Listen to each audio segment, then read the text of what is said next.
Tonight we're reading the Blue Carbuncle and still reading from the Adventures of Sherlock Holmes by Sir Arthur Conan Doyle.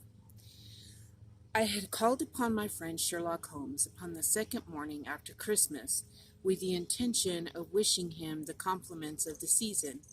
He was lounging upon the sofa in a purple dressing gown, a pipe rack within his reach upon the right, and a pile of crumpled morning papers, evidently newly studied, near at hand.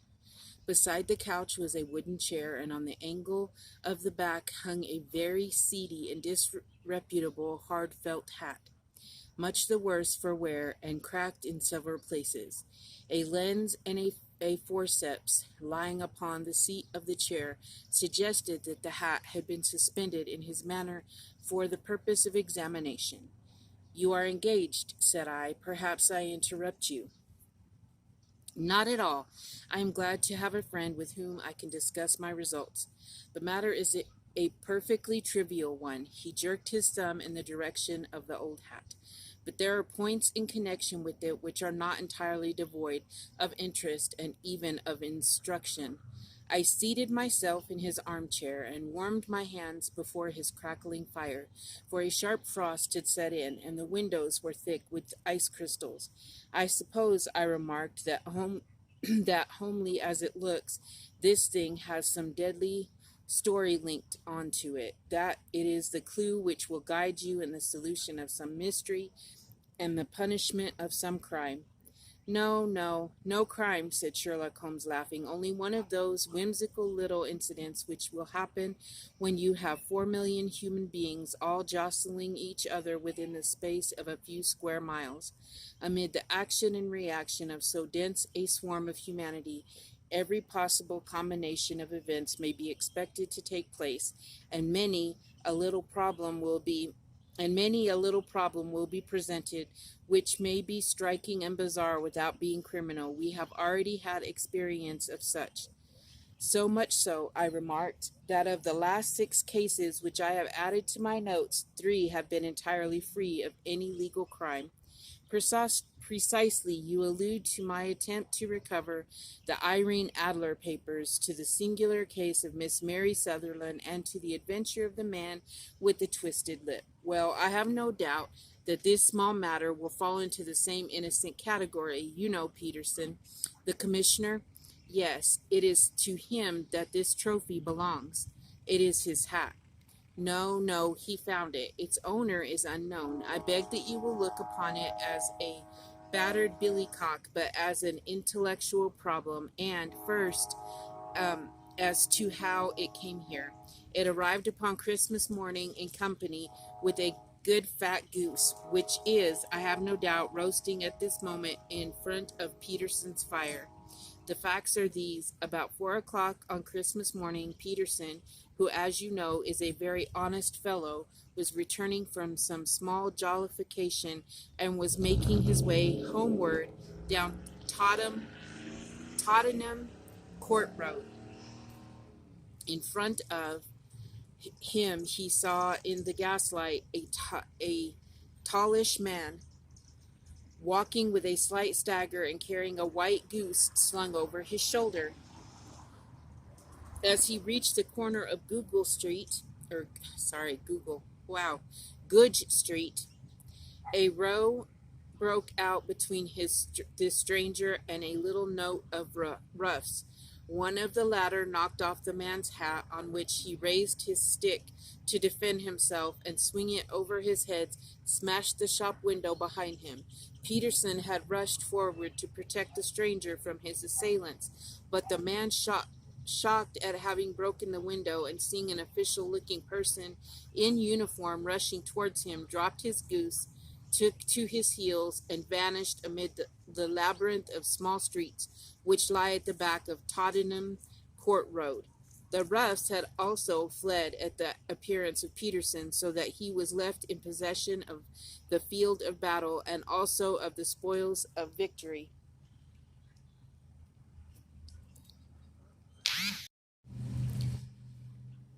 The roughs had also fled at the appearance of Peterson, so that he was left in possession of the field of battle, and also the spoils of victory, in the shape of this battered hat and a most unimpeachable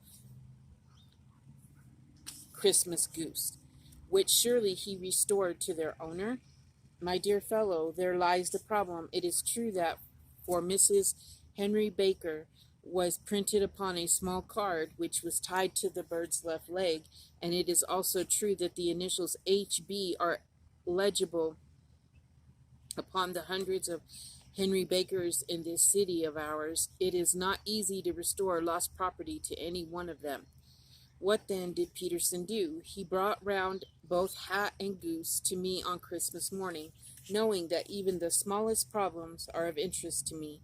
The goose we retained until this morning, when there were signs that in spite of the slight frost, it would be well that it should be eaten without unnecessary delay. Its finder has carried it off, therefore, to fulfill the ultimate destiny of a goose, while I continue to retain the hat of the unknown gentleman who lost his Christmas dinner.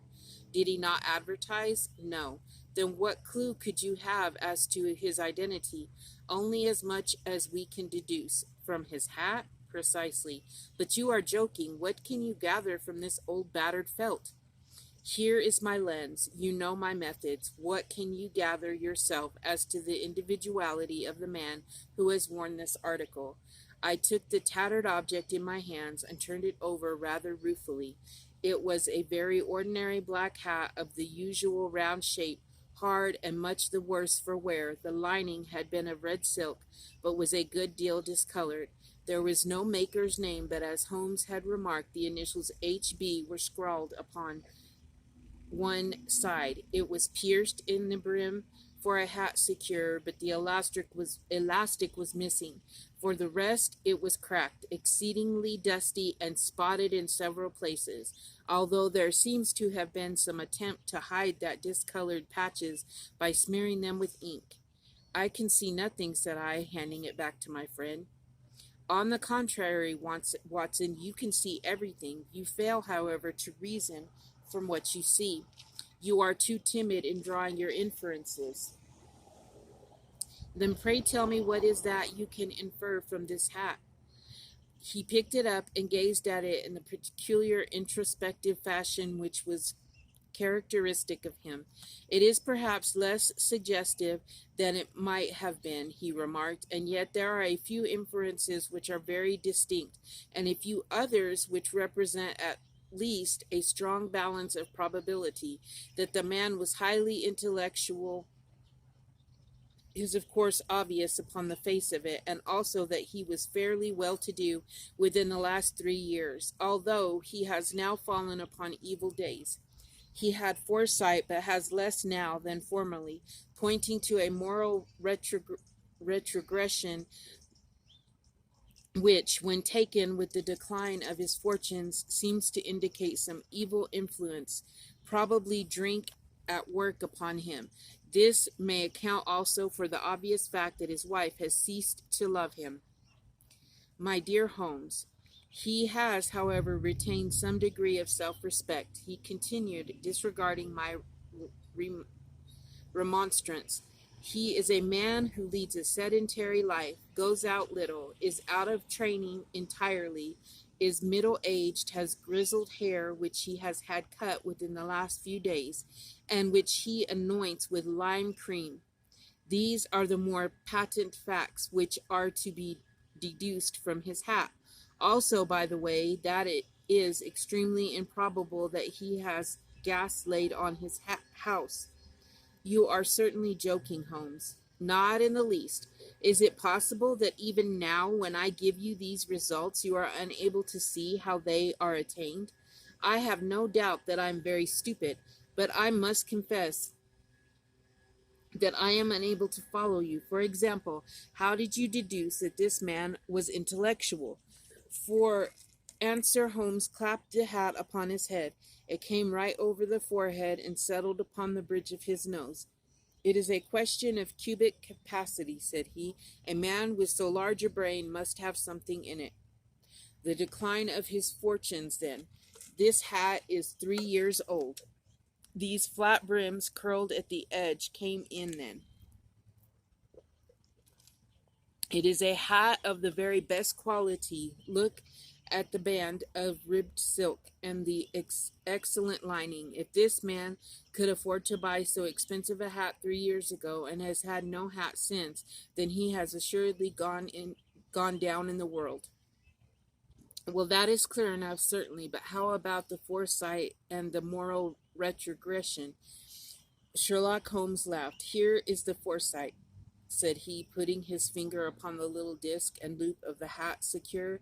They are never sold upon hats. If this man ordered one, it is a sign of a certain amount of foresight, which he went out of his way to take this precaution against the wind. But since we see that he has broken the elastic and has not troubled to replace it, it is obvious that he has less foresight now than formerly, which is a distinct proof of a weakening nature. On the other hand, he has endeavored to conceal some of these stains upon the felt by daubing them with ink, which is a sign that he has not entirely lost his self-respect. Your reasoning is certainly plausible. The further points that he is middle-aged and his hair is grizzled, that it has been recently cut and that he uses lime cream, are all to be gathered from a close examination of the lower part of the lining. The lens discloses a large number of hair ends, clean cut by the scissors of the barber. They all appear to be adhesive, and there is a distinct odor of lime cream. This dust, you will observe, is not the gritty gray dust of the street, but the fluffy brown dust of the house, showing that it has been hung up indoors most of the time, while the marks of moisture upon the inside are proof positive that the wearer perspired very freely, and could therefore hardly be in the best of training. But his wife, you said that she ceased to love him. This hat has not been brushed for weeks. When I see you, my dear Watson, with a week's accumulation of dust upon your hat, and when your wife allows you to go out in such a state, I shall fear that you also have been unfortunate enough to lose your wife's affection. But he might be a bachelor. Nay, he was bringing home the goose as a peace offering to his wife. Remember the card upon the bird's leg? You have an answer to everything, but how on earth do you deduce that the gas is not laid on his house? One tallow stain, or even two, might come by chance, but when I see no less than 5, I think that there can be little doubt that the individual must be brought into frequent contact with burning tallow, walks upstairs at night probably with his hat in one hand and a guttering candle in the other, and anyhow he never got tallow stains from a gas jet. Are you satisfied? Well, it is very ingenious, said I, laughing, but since, as you said just now, there has been no crime committed and no harm done save the loss of a goose, all this seems to be rather a waste of energy. Sherlock Holmes had opened his mouth to reply when the door flew open and Peterson, the commissioner, rushed into the apartment with flushed cheeks and the face of a man who is dazed with astonishment. The goose, Mr. Holmes. The goose, sir, he gasped. What of it then? Has it returned to life and flapped off through the kitchen window? Holmes twisted himself round upon the sofa to get a fairer view of the man's excited face. See here, sir. See what my wife found in its crop. He held out his hand and displayed upon the center of the palm a brilliantly scintillating blue stone, rather smaller than a bean in size, but of such purity and radiance that it twinkled like an electric point in the dark hollow of his hand. Sherlock Holmes sat up with a whistle. By Jove, Peterson, said he, this is a treasure trove indeed. I suppose you know what you have got. A diamond, sir, a precious stone. It cuts into glass as though it were putty. It's more than a precious stone. It is more than a precious stone. It is the precious stone. Not the Countess of Morcar's blue carbuncle. I ejaculated. Precisely so. I ought to know its size and shape, seeing that I have read the advertisement about it in the Times every day lately. It is absolutely unique, and its value can only be conjectured, but the reward offered of £1,000 is certainly not within a 20th part of the marketplace. £1,000, great Lord of mercy! The commissioner plumped down into a chair and stared from one to the other of us. This is the reward, and I have reason to know that there are sentimental considerations in the background which would induce the Countess to part with half her fortune if she could but recover the gem. It was lost, if I remember aright, at the Hotel Cosmopolitan, I remarked. Precisely so, on December 22nd, just 5 days ago. John Horner, a plumber, was accused of having abstracted it from the lady's jewel case. The evidence against him was so strong that the case has been referred to the assizes.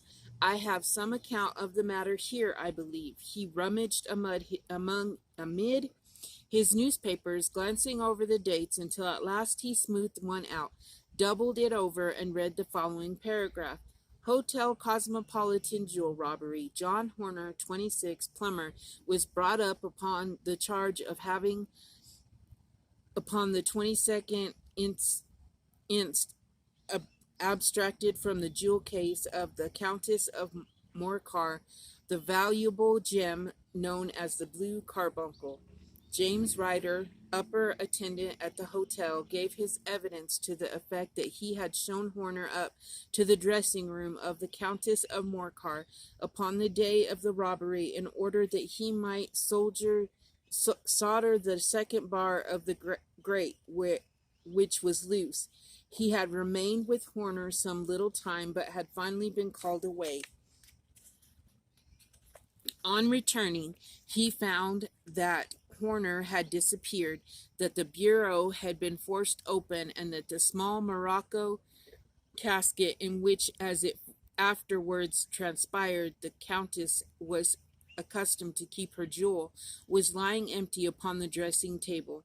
Ryder instantly gave the alarm, and Horner was arrested the same evening, but the stone could not be found either upon his person or in his rooms. Catherine Cusack, maid to the Countess, deposed to having heard Ryder's cry of dismay on discovering the robbery, and to having rushed into the room where she found matters as described by the last witness, Inspector Bradstreet B. Division. Gave as evidence as to the arrest of Horner, who struggled frantically and protested his innocence in the strongest terms. Evidence of a previous conviction for robbery having been given against the prisoner, the magistrate refused to deal summarily with the offense, but referred it to the assizes. Horner, who had shown signs of intense emotion during the proceedings, fainted away at the conclusion and was carried out of court. So much for the police court, said Holmes thoughtfully, tossing aside the paper. The question for us now to solve is a sequence of events leading from a rifled jewel case at one end to the crop of a goose in Tottenham Court Road at the other. You see, Watson, our little deductions have suddenly assumed a much more important and less innocent aspect. Here is the stone. The stone came from the goose, and the goose came from Mr. Henry Baker, the gentleman with the bad hat, and all the other characteristics which I have bored you. So now we must set ourselves very seriously to find this gentleman and ascertaining what part he has played in this little mystery. To do this, we must try the simplest means first, and these lie undoubtedly in an advertisement in all the evening papers. If this fail, I shall have recourse to other methods. What will you say? Give me a pencil and that slip of paper. Now then, found at the corner of Good Street, a goose in a black felt hat. Mr. Henry Baker can have the same by applying at 6:30 this evening at 221 B Baker Street. That is clear and concise. Very, but will he see it? Well, is sure to keep an eye on the papers, since to a poor man the loss was a heavy one. He was clearly so scared by his mischance in breaking the window that and by the approach of Peterson that he thought of nothing but flight. But since then he must have bitterly regretted the impulse which caused him to drop his bird. Then again, the introduction of his name will cause him to see it, for everyone who knows him will direct his attention to it. Here you are, Peterson. Run down to the advertising agency and have this put in the evening papers. In which, sir? Oh, in the Globe, Star, Pall Mall, St. James, Evening News, Standard, Echo, and any others that occur to you. Very well, sir. And this stone? Ah, yes, I shall keep the stone, thank you. And I say, Peterson, just buy a goose on your way back and leave it here with me, for we must have one to give to this gentleman in place of the one which your family is now devouring. When the commissionaire had gone, Holmes took up the stone and held it against the light. It's a bonny thing, said he. Just see how it glints and sparkles. Of course it is a nucleus and focus of crime. Every good stone is. They are the devil's pet baits. In the larger and older jewels, every facet may stand for a bloody deed. This stone is not yet 20 years old. It was found in the banks of the Amory River in southern China, and is remarkable in having every characteristic of the carbuncle, save that it is blue in shade instead of ruby. In spite of its youth, it is already a sinister history. There have been 2 murders, a vitriol throwing, a suicide, and several robberies brought about for the sake of this 40-grain weight of crystallized charcoal. Who would think that so pretty a toy would be a purveyor to the gallows and the prison? I'll lock it up in my strongbox now and drop a line to the Countess to say that we have it. Do you think that this man, Horner, is innocent? I cannot tell. Well then, do you imagine that this other one, Henry Baker, had anything to do with the matter? It is, I think, much more likely that Henry Baker is an absolutely innocent man, who had no idea that the bird which he was carrying was of considerably more value than if it were made of solid gold. That, however, I shall determine by a very simple test if we have an answer to our advertisement. And you can do nothing until then? Nothing. In that case, I shall continue my professional round, but I shall come back in the evening at the hour you have mentioned, for I should like to see the solution of so tangled a business. Very glad to see you. I dine at 7. There is a woodcock, I believe. By the way, in view of recent occurrences, perhaps I ought to ask Mrs. Hudson to examine its crop. I had been delayed at a case, and it was a little after 6:30 when I found myself in Baker Street once more. As I approached the house, I saw a tall man in a Scotch bonnet with a coat which was buttoned up to his chin, waiting outside in the bright semicircle which was thrown from the fanlight. Just as I arrived, the door was open, and we were shown up together to Holmes' room. Mr. Henry Baker, what is the time? No. Mr. Henry Baker. 18 minutes. Mr. Henry Baker, I believe, said he, rising from his armchair and greeting his visitor with the easy air of gentility which he could so readily assume. Pray take this chair by the fire.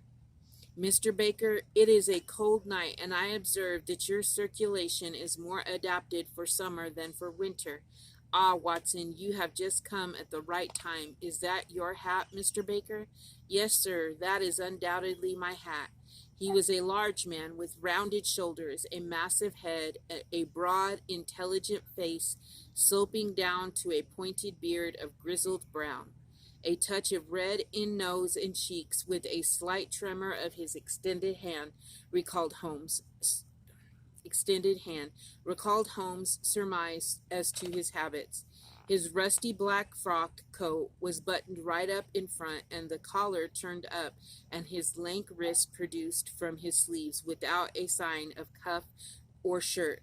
He spoke in a slow, staccato fashion, choosing his words with care, and gave the impression generally of a man of learning and letters who had had ill usage at the hands of fortune.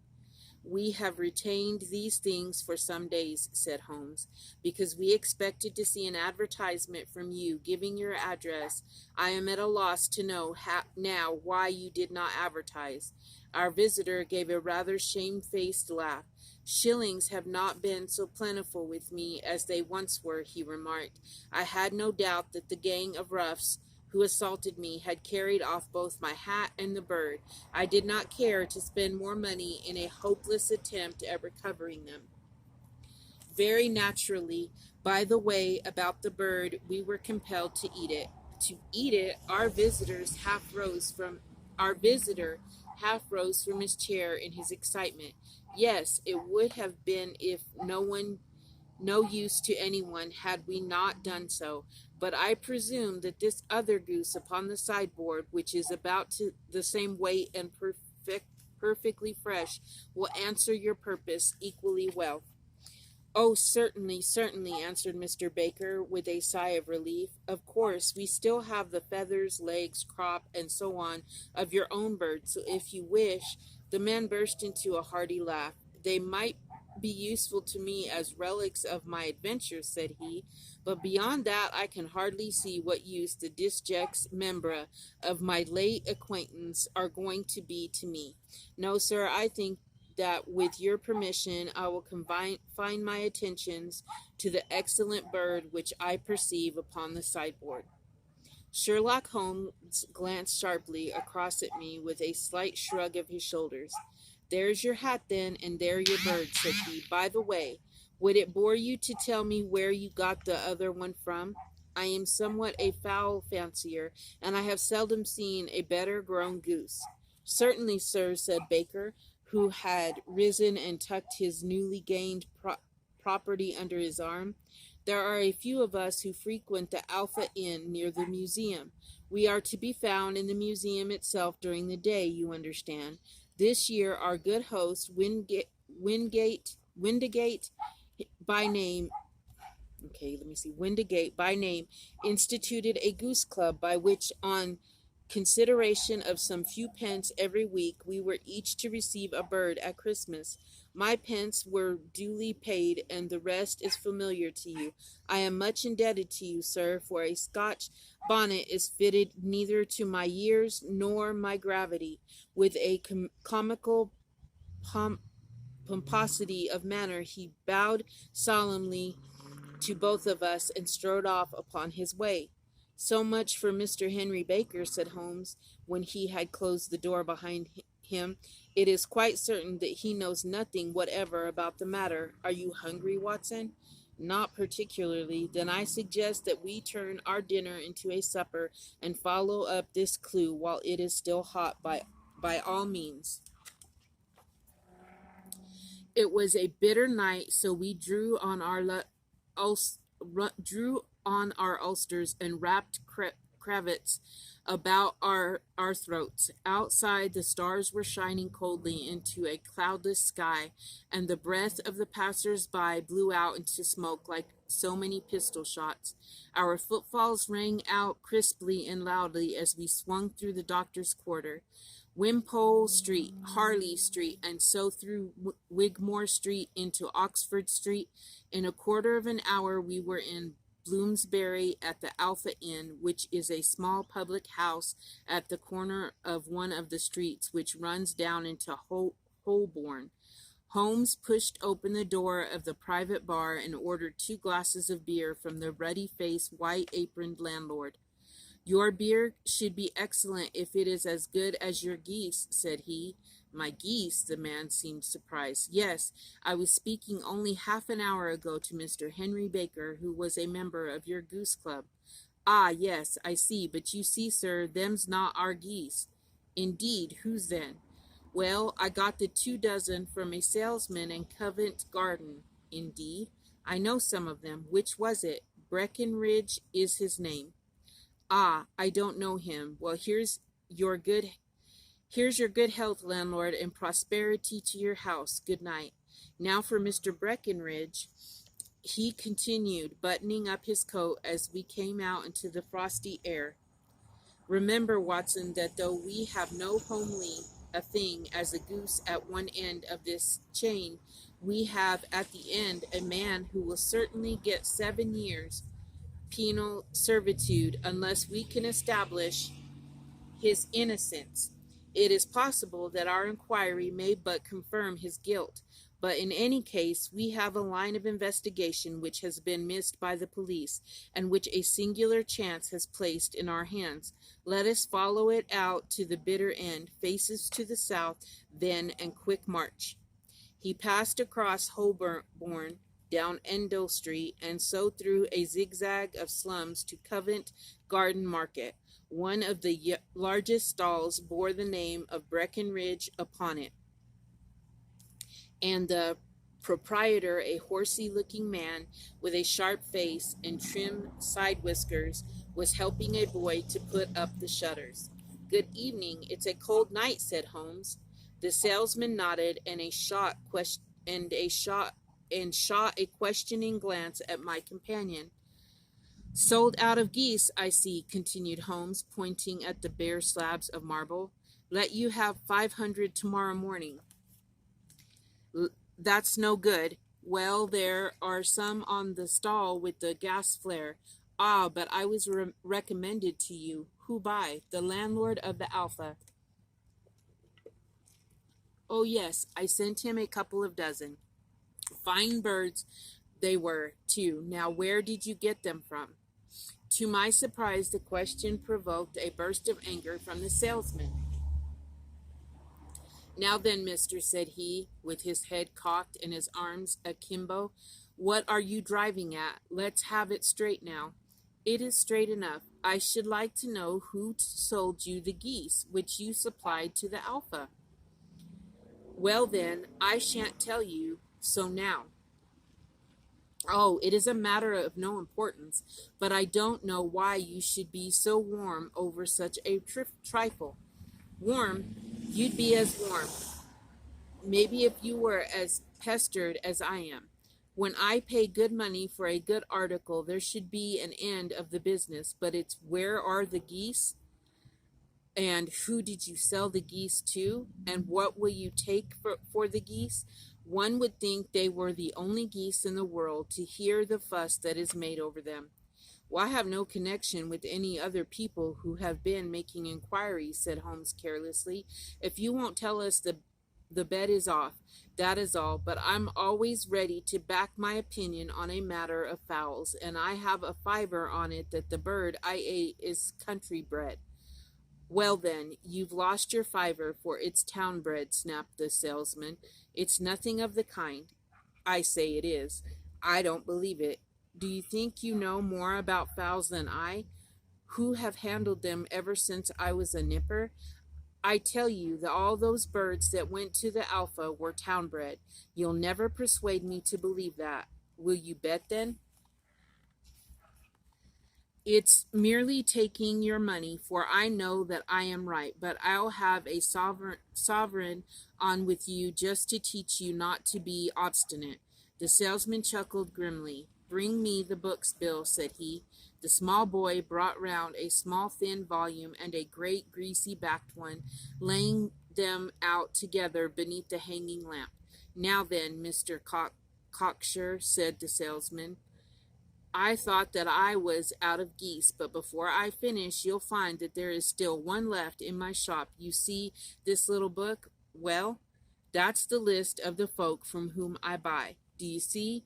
Well, then, there on this page are the country folk, and the numbers after their names are where their accounts are in the big ledger. Now then, you see this other page in red ink? Well, that is a list of my town suppliers. Now look at the third name. Just read it out to me. Mrs. Oakshott, 117 Brixton Road, 249, Red Holmes. Quite so. Now turn that up in the ledger." Holmes turned the page indicated. Here you are, Mrs. Oakshott, 117 Brixton Road, egg and poultry supplier. Now then, what's the last entry? December 22nd, 24 geese at 7 shillings and 6 pence. Quite so. There you are, and underneath, sold to Mr. Windigate of the Alpha at 12 shillings. What have you to say now? Sherlock Holmes looked deeply chagrined. He drew a sovereign from his pocket and threw it down upon the slab, turning away with the air of a man whose disgust is too deep for words. A few yards off, he stopped under a lamp-post and laughed in the hearty, noiseless fashion which was peculiar to him. When you see a man with whiskers of that cut and the pink protruding out of his pocket, you can always draw him by a bet, said he. I dare say that if I had put 100 pounds down in front of him, that man would not have given me such complete information as was drawn from him by the idea that he was doing me on a wager. Well, Watson, we are, I fancy, nearing the end of our quest, and the only point which remains to be determined is whether we should go on to this Mrs. Oakshott tonight, or whether we should reserve it for tomorrow. It is clear from what that surly fellow said that there are others beside ourselves who are anxious about the matter, and I should. His remarks were suddenly cut short by a loud hubbub which broke out from the stall which he had just left. Turning round, we saw a little rat-faced fellow standing in the center of the circle of yellow light, which was thrown by the swinging lamp, while Breckenridge, the salesman, framed in the door of his stall, was shaking his fist fiercely at the cringing figure.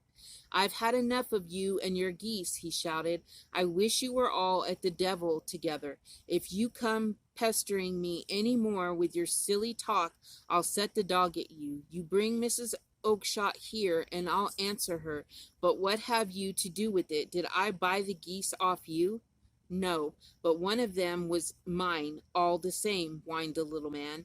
Well, then, ask Mrs. Oakshott for it. She told me to ask you. Well, you can ask the King of Prussia for all I care. I've had enough of it. Get out of this. He rushed fiercely forward, and the inquirer flitted away into the darkness. Ha, this may save us a visit to Brixton Road, whispered Holmes. Come with me, and we will see what it is to be made of this fellow.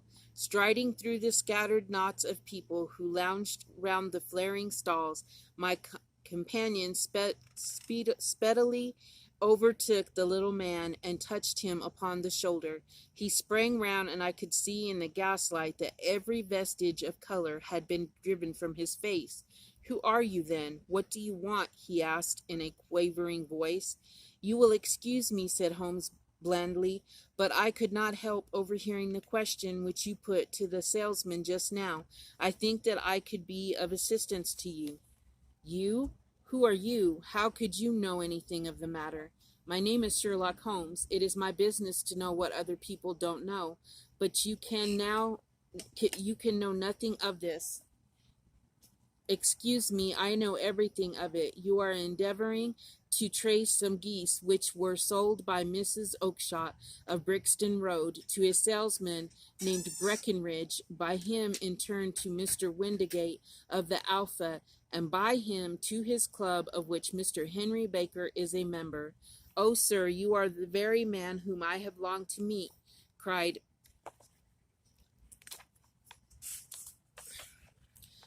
the little fellow with outstretched hands and quivering fingers. I can hardly explain to you how interested I am in this matter. Sherlock Holmes hailed a four-wheeler which was passing. In that case, we had better discuss it in a cozy room rather than in this wind-swept marketplace, he said. But pray tell me, before we go farther, who it is that I have the pleasure of assisting. The man hesitated for an instant. My name is John Robinson, he answered with a sidelong glance. No, no, the real name, said Holmes sweetly. It is always awkward doing business with an alias. A flush sprang to the white cheeks of the stranger. Well, then, said he, my real name is James Ryder. Precisely so, head attendant of the Hotel Cosmopolitan. Pray step into the cab, and I shall soon be able to tell you everything which you would wish to know. The little man stood glancing from one to the other of us with half frightened, half hopeful eyes, as one who is not sure whether he is on the verge of windfall or of a catastrophe. Then he stepped into the cab, and in half an hour we were back in the sitting room at Baker Street. Nothing had been said during our drive, and the high, thin breathing of our new companion and the clasping and unclasping of his hands spoke of the nervous tension within him. Here we are, said Holmes cheerily as we filed into the room. The fire looks very seasonable in this weather. You look cold, Mr. Ryder. Pray take the basket chair. I will just put on my slippers before we settle the little matter of yours. Now then, you want to know what became of those geese? Yes, sir. Or rather, I fancy of that goose. It was one bird, I imagine, in which you were interested, white with a black bar across the tail. Ryder quivered with emotion. Oh, sir, he cried, can you tell me where it went to? It came here. Here? Yes, and a most remarkable bird it proved. I don't wonder that you should take an interest in it. It laid an egg after it was dead, the bonniest, brightest, light blue egg that ever has seen. I have it here in my museum. Our visitor staggered to his feet and clutched the mantelpiece with his right hand. Holmes unlocked his strong-box and held up the blue carbuncle, which shone out like a star with a cold, brilliant, many-pointed radiance. Ryder stood glaring with a drawn face, uncertain whether to claim or to disown it. The game's up, Ryder, said Holmes quietly. Hold up, man, or you'll be into the fire. Give him an arm back into his chair, Watson. He's not got blood enough to go in for felony with impunity. Give him a dash of brandy. So, now he looks a little more human. What a shrimp it is, to be sure. For a moment he had staggered and nearly fallen, but the brandy brought a tinge of color into his cheeks, and he sat staring with frightened eyes at his accuser. I have almost every link in my hands, and all the proofs which I could possibly need, so there is little which you need tell me. Still, that little may be cleared up to make the case complete. You had heard, Ryder, of this blue stone of the Countess of Morcar's. It was Catherine Cusack who told me of it, said he in a crackling voice. I see, her ladyship's waiting maid. Well, the temptation of sudden wealth so easily acquired was too much for you, as it has been for better men before you. But you were not very scrupulous in the means you used. It seems to me, Ryder, that there is the making of a very pretty villain in you. You knew that this man, Horner, the plumber, had been concerned in some such matter before, and that suspicion would rest the more readily upon him. What did you do then? You made some small job in my lady's room, you and your confederate Cusack, and you managed that he should be the man sent for. Then, when he had left, you rifled the jewel case, raised the alarm, and had this unfortunate man arrested. You then. Ryder threw himself down suddenly upon the rug and clutched at my companion's knees. For God's sake, have mercy, he shrieked. Think of my father, of my mother. It would break their hearts. I never went wrong before. I never will again. I swear it. I'll swear it on a Bible. Oh, don't bring it into court. For Christ's sakes, don't. Get back into your chair, said Holmes sternly. It is very well to cringe and crawl now, but you thought little enough of this poor Horner in the dock for a crime of which he knew nothing. I will fly, Mr. Holmes. I will leave the country, sir. Then the charge against him will break down. Hum, we will talk about that. And now let us hear a true account of the next act. How came the stone into the goose, and how came the goose into the open market? Tell us the truth, for there lies your only hope of safety. Ryder passed his tongue over his parched lips. I will tell you it just as it happened, sir, said he. When Horner had been arrested, it seemed to me that it would be best for me to get away with the stone at once, for I did not know at what moment the police might not take it into their heads to search me and my room. There was no place about the hotel where it would be safe. I went out as if on some commission, and I made for my sister's house. She had married a man named Oakshott, and lived in Brixton Road, where she fattened fowl for the market. All the way there, every man I met seemed to me to be a policeman or a detective, and for all that it was a cold night, the sweat was pouring down my face before I came to the Brixton Road. My sister asked me what was the matter and why I was so pale, but I told her that I had been upset by the jewel robbery at the hotel. Then I went into the backyard and smoked a pipe and wondered what it would be best to do. I had a friend once called Maudsley, who went to the bad and has just been serving his time in Pentonville. One day he had met me and fell into talk about the ways of thieves and how they could get rid of what they stole. I knew that he would be true to me, for I knew one or two things about him. So I made up my mind to go right on to Kilburn, where he lived, and take him into my confidence. He would show me how to turn the stone into money, but how to get to him in safety. I thought of the agonies I had gone through in coming from the hotel. I might at any moment be seized and searched, and there would be the stone in my waistcoat pocket. I was leaning against the wall at the time and looking at the geese, which were waddling about round my feet, and suddenly an idea came into my head, which showed me how I could be the best detective that ever lived. My sister had told me some weeks before that I might have the pick of her geese for a Christmas present, and I knew that she was always as good as her word. I would take my goose now, and in it I would carry my stone to Kilburn. There was a little shed in the yard, and behind this I drove one of the birds, a fine big one, white with a barred tail.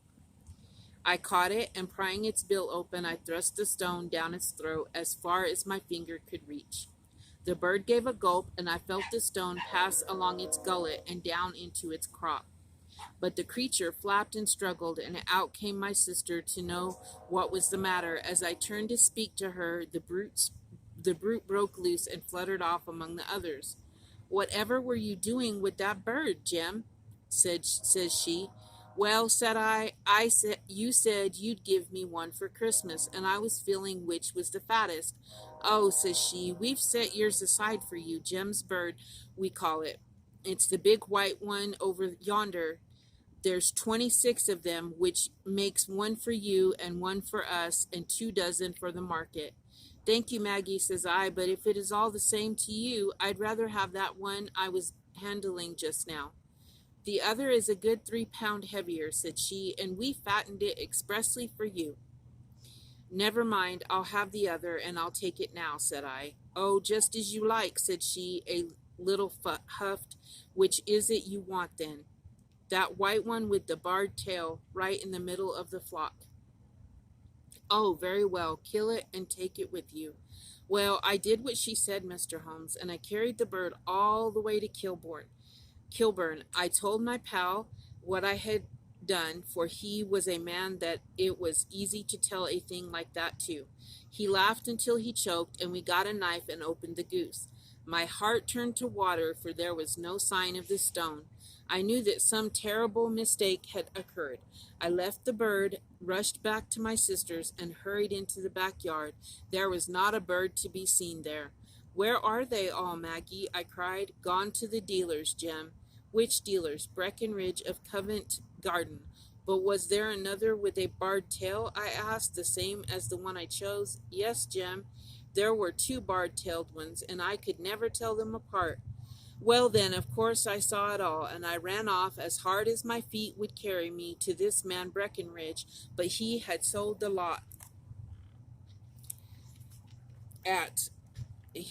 lot at once, and not one word would he tell me as to where they had gone. You heard him yourselves tonight. Well, he has always answered me like that. My sister thinks that I'm going mad. Sometimes I think that I am myself, and now I am myself a branded thief, without ever having touched the wealth for which I sold my character. God help me, God help me. He burst into convulsive sobs, sobbing with his face buried in his hands. There was a long silence, broken only by his heavy breathing and by the measured tapping of Sherlock Holmes' fingertips upon the edge of the table. Then my friend rose and threw open the door. Get out, said he. What, sir? Oh, heaven bless you. No more words, get out. And no more words were needed. There was a rush, a clatter upon the stairs, the bang of a door, and the crisp rattle of running footfalls from the street. After all, Watson, said Holmes, reaching up his hand for his clay pipe, I am not retained by the police to supply their deficiencies. If Horner were in danger, it would be another thing, but this fellow will not appear against him, and the case must collapse. I suppose that I am committing a felony, but it is just possible that I am saving a soul. This fellow will not go wrong again. He is too terribly frightened. Send him to Gaul now, and you make him a gall bird for life. Besides, it is the season of forgiveness. Chance has put in our way a most singular and whimsical problem, and its solution is its own reward. If you will have the goodness to touch the bell, Doctor, we will begin another investigation in which also a bird will be the chief feature.